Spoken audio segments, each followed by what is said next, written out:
এইটুকু আমাদের ঊর্ধ্বতন কর্তৃপক্ষের কাছে আমি হাত জোর করে করতেছি, একবার হাত জোর করে। 5টা ডিপার্টমেন্টে এই দেশটাকে শক্তিশালী করতে হবে। কয়টা ভাই? 1 নাম্বার শিক্ষা, 1 নাম্বার প্রত্যেক মুসলমানকে কোরআন এবং সুন্নাহর শিক্ষায় শিক্ষিত করতে হবে। আমি অন্য ধর্ম নিয়ে কথা বলছি না, তাদের মতো দিন পালন করি। লাকুম দীনুকুম ওয়ালিয়া দিন, লাকুম দীনুকুম ওয়ালিয়া দিন। তারা তাদের ধর্ম পালন করে করুক, আমাদের কোনো মাথা ব্যথা নাই। প্রত্যেক মুসলমানের বাচ্চাকে কোরআন সুন্নাহর শিক্ষায় শিক্ষিত করতে হবে এবং একই সাথে এই যুগকে চ্যালেঞ্জ করার জন্য যত সাবজেক্ট দরকার সব সাবজেক্ট আমাদেরকে শিখতে হবে। একমুখী শিক্ষা না, দ্বিমুখী শিক্ষার মেরুকরণ না, একদম দ্বিমুখী শিক্ষাকে একমুখী করে একটা কম্বাইন্ড এডুকেশন সিস্টেম চালু করতে হবে। যদি আপনারা না পারেন আমাকে দায়িত্ব দেন, আমাদেরকে বলেন যে ভাই বা ছোট ভাই, তোমাকে আমি 1 বছর সময় দিলাম, শিক্ষার বিষয়গুলো গোছায় দাও। বিনা পারিশ্রমিকে ইনশাল্লাহ করে দেবে, কোনো সমস্যা নেই। 1 টাকাও দিতে হবে, জাস্ট একটা চেয়ার টেবিল দেন, 100 জন আলেম দেন, 100 জন বুদ্ধিজীবী দেন, গড়ে দেবো ইনশাল্লাহ। প্লে গ্রুপ থেকে মাস্টার্স পর্যন্ত আমাদের ছেলেমেয়েরা এমন শিক্ষায় শিক্ষিত হবে যেটাকে শরীফের গল্প শেখাবে না ইনশাল্লাহ। বরং আমার ছেলে পাইলটও হবে, বিমানও চালাবে, আমার ছেলে ইনশাল্লাহ হাফেজও করানো হবে ইনশাল্লাহ। আমার মেয়ে ডক্টরও হবে ইনশাল্লাহ, আমার মেয়ে আয়েশা রাদিয়াল্লাহু আনহার মতো মুহাদ্দিসও হবে ইনশাল্লাহ।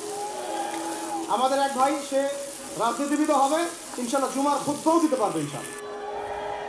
আল্লাহর কসম করে বলতেছি, এমন শিক্ষা চালু করা সম্ভব, শুধু আপনারা যদি একটু সৎসাহস দেখান, একটু উদ্যোগ গ্রহণ করেন। আল্লাহ পাক বহুত আজর দিবেন আপনাদেরকে। আল্লাহ পাক এই ওসিলে আপনাদের সব গুনাহ মাফ করে জান্নাতও দিতে পারেন। আল্লাহর রাস্তায় আল্লাহর দিকে ফিরে আসেন। আমি আপনাদের সবচেয়ে শ্রেষ্ঠ বন্ধু, আমাকে শত্রু মনে করেন না। ইউসুফ আলাইহিস সালাম এক পর্যায়ে বলেছিলেন যে আমি যোগ্য, আমাকে দায়িত্ব দেন। মনে আছে আপনাদের? যখন সমাজে দুর্ভিক্ষের স্বপ্ন দেখলেন রাজা, রাজদরবারিকে তিনি বললেন যে দেখেন, আপনার স্বপ্নটা এমনি এমনি স্বপ্ন না, 7 বছর এখানে ফসল ফলবে, 7 বছর দুর্ভিক্ষ হবে। যদি আপনি আমাকে দায়িত্ব দেন, আমি ইনশাল্লাহ এমন একটা অর্থ ব্যবস্থা প্রণয়ন করব যে ইনশাআল্লাহ এই দুর্ভিক্ষের কবল থেকে মানুষ বেঁচে যাবে। মানুষ বাঁচে নাই। ওখানে এখানে প্রমাণ হয় একটা জিনিস, যখন দায়িত্ব নেওয়ার যোগ্য কেউ দেখা যায় না, তখন যোগ্যদেরকে কথা বলতে হয়। যোগ্যদেরকে কী করতে হয়? কথা বলতে হয়। এখন দায়িত্ব দেখতেছেন না কাদের হাতে? একটা লোক, যে ব্যক্তি আল্লাহর অস্তিত্বেই বিশ্বাস করে না, সে কিতাব লিখতেছে, ওই কিতাব আমাদের সন্তান পড়তেছে। আমি নাম মেনশন করতে চাচ্ছি না।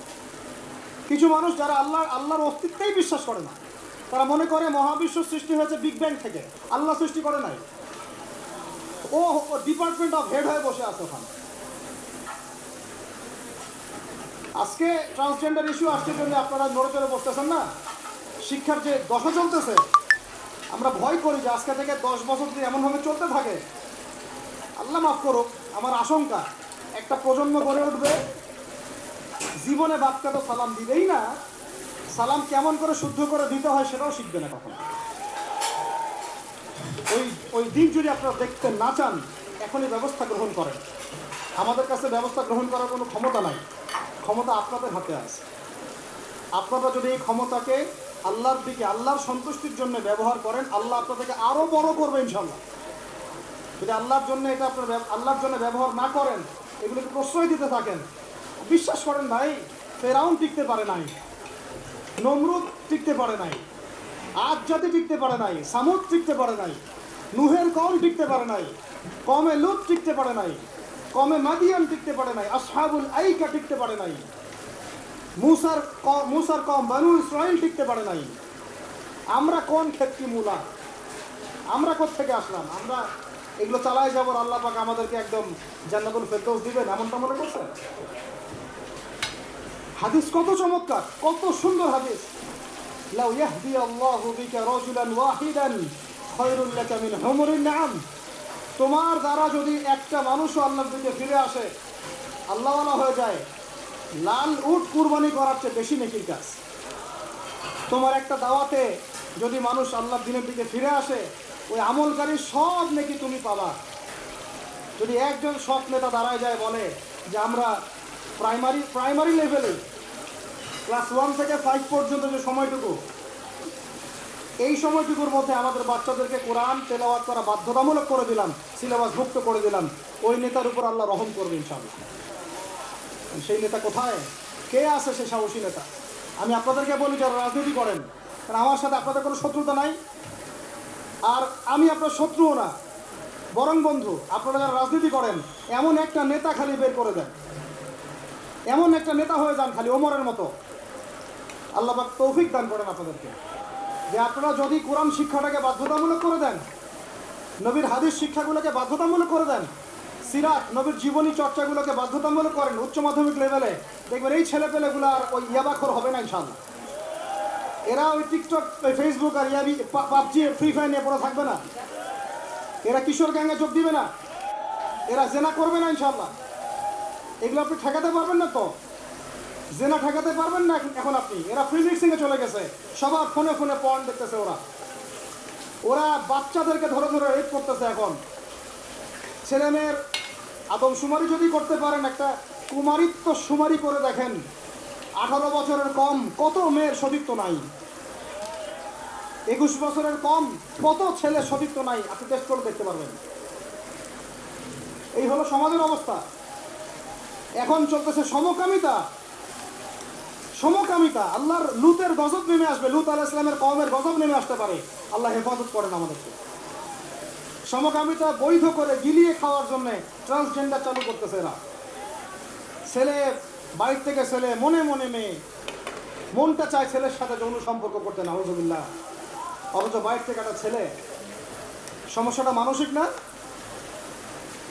3 দিন টানা সকাল বিকাল কারেন্ট শর্ট দেন মাঠের মধ্যে, সব সমস্যা ঠিক হয়ে যাবে ইনশাআল্লাহ। 3 দিন, বাস 3 দিন থেরাপি দেন, ঠিক হয়ে যাবে। এগুলো প্রমোট করতেছে মিডিয়াতে বিভিন্ন নাটক দেখাচ্ছে, এগুলো দিয়ে ফেসবুকে এরকম ক্লিপ দেখানো হচ্ছে, মানুষ লিখতেছে, অধিকার চাচ্ছে। কোন যুগে আসলাম রে ভাই? আমরা কোন যুগে আসলাম? আল্লাহ রাব্বুল আলামিন আমাদের সবাইকে হেদায়েত দান করেন, অন্যায়ের প্রতিবাদ করার তৌফিক দান করেন। আমি আমাদের ঊর্ধ্বতন কর্তৃপক্ষকে বিনয়ের সাথে অনুরোধ করব, এইগুলোর পিছনে যারা এজেন্ডা বাস্তবায়ন করতেছে সবগুলোকে ধরে ভিতরে ঢুকাই দেন একেবারে। 7 দিন রিমান্ডে রাখেন, ঠিক হয়ে যাবে ইনশাআল্লাহ। আপনারা এখন দাড়ি টুপি পাগড়ি জুব্বা দেখলেই সন্ত্রাসী মনে করেন? এরা তো স্পষ্ট সংস্কৃতির সন্ত্রাস, স্পষ্ট শিক্ষা সন্ত্রাস। আমাদের ছেলেপেলেদেরকে ছেলে জেনা করানোর দিকে নিয়ে যাচ্ছে এরা। কালকে যদি আপনার ছেলে একটা ছেলেকে বিয়ে করে, আপনি খুশি হবেন? নাউযুবিল্লাহ। আল্লাহ পাক আমাদেরকে হেফাজত করেন, আল্লাহ পাক আমাদেরকে মাফ করেন। আপনার মেয়ে যদি কালকে একটা মেয়েকে বিয়ে করে নিয়ে আসে, আপনি সমাজে মুখ দেখাবেন কিভাবে? এগুলো এখন যদি না থামাই, তাহলে কখন থামাবে? ওই যে বললাম, সুদ যখন চালু হয়েছিল আমরা সবাই কিন্তু প্রতিবাদ করি নাই। এখন সবাই সুদখোর হয়ে যাচ্ছে দিন দিন। আমরা যে অনেকে তাহাজ্জুদ পড়ি, করে কান্নাকাটি করি, আল্লাহ দোয়া কবুল করো, এইটা করো সেটা করো। দেখেন দোয়ার বেশিরভাগই কবুল হয়। কেন হবে? অর্থনৈতিক জীবনে তো সুদ খাচ্ছি, আমি ঘুষ খাচ্ছি, দুর্নীতি করতেছি, হারাম খাচ্ছি, পণ্যে ভেজাল দিচ্ছি। আল্লাহ পাক আমাদের সবার রিজিককে হালাল করার তৌফিক দান করেন। অতএব আমি 5টা কথা বলছি, 5টা ডিপার্টমেন্টে এই জাতিটাকে শক্তিশালী করতে হবে, আল্লাহ পাক তৌফিক দান করেন। 1 নাম্বার শিক্ষা। 1 নাম্বার কি ভাই? এমন কোন শিক্ষা? শুধু একমুখী না, দ্বিমুখী শিক্ষার সমন্বয়। কোনটা? কোরআন সুন্নাহও থাকবে, আবার জেনারেল শিক্ষাও থাকবে। আল্লাহ পাক তৌফিক দান করেন, আমিন। 2 নাম্বার অর্থনীতি। 2 নাম্বার কি? আমাদের অর্থনীতি এত শক্তিশালী করতে হবে যে আমাদেরকে যেন পশ্চিমাদের কাছে কখনো হাত পাততে না হয়। আমাদের কৃষি দিয়ে আমরা চলবো ইনশাআল্লাহ, আমাদের যাকাত ভিত্তিক অর্থনীতি দিয়ে আমরা চলবো ইনশাআল্লাহ। আমাদের সত্যি এটা সোনার বাংলা, এটা সত্যি সত্যি সোনার বাংলা।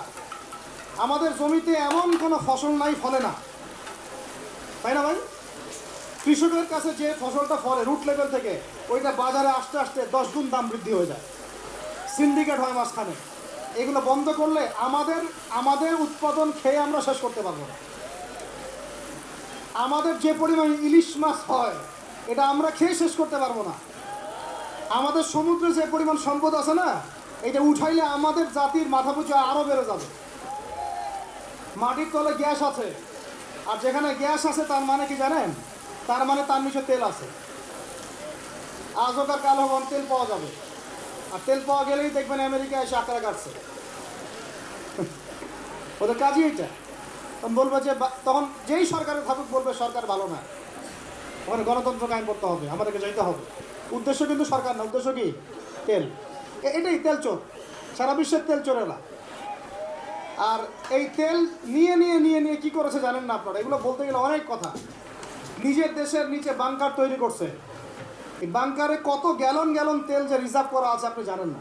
যে তেল যদি বিক্রি করতে হয় তাহলে ডলারেই করতে হবে, তেল বিক্রি করতে হলে এই ডলারেই করতে হবে। তো আরবের শাইখরা বলেছে ঠিক আছে রাজি, কুল্লু খালাস ইয়া হাবিবি। ওরা বলেছে ঠিক আছে, আমরা শুধু তোমাদের কাছেই তেল কিনবো আর কারোর কাছে তেল কিনবো না। শুধু তোমাদের গালফ কান্ট্রির কাছেই তেল কিনবো আর কারোর কাছে তেল কিনবো না। তোমরা শুধু ডলারে তেল কিনবা, অন্য কোনো কারেন্সিতে তেল কিনতে পারবা না। টাকা দিলে তেল দিবে না, রুপি দিলে তেল দিবে না, লিরা দিলে তেল দিবে না। যতক্ষণ আপনি এই ডলারটাকে মানে ওই আপনার টাকাটাকে ডলারে কনভার্ট না করছেন ততক্ষণ পর্যন্ত তেল দিবে না। এই যে চুক্তিটা হলো, এই চুক্তিটা হয়েছে বাদশাহ ফয়সালের ইন্তেকালের পরে, সরি বাদশাহ ফয়সালের যুগে। বাদশাহ ফয়সাল, কিং ফয়সাল রাহিমাহুল্লাহ, তার সময় আরব ইসরায়েল যুদ্ধের সময় তিনি তেল বয়কট করেছিলেন। তো এই চুক্তিটার নাম হচ্ছে পেট্রো ডলার মনিটরি সিস্টেম। কি বললাম বলেন? Petro dollar monetary system. এখন বলেন ওলামায়ে কেরাম তো অনেকে আছেন এখানে, বলেন তো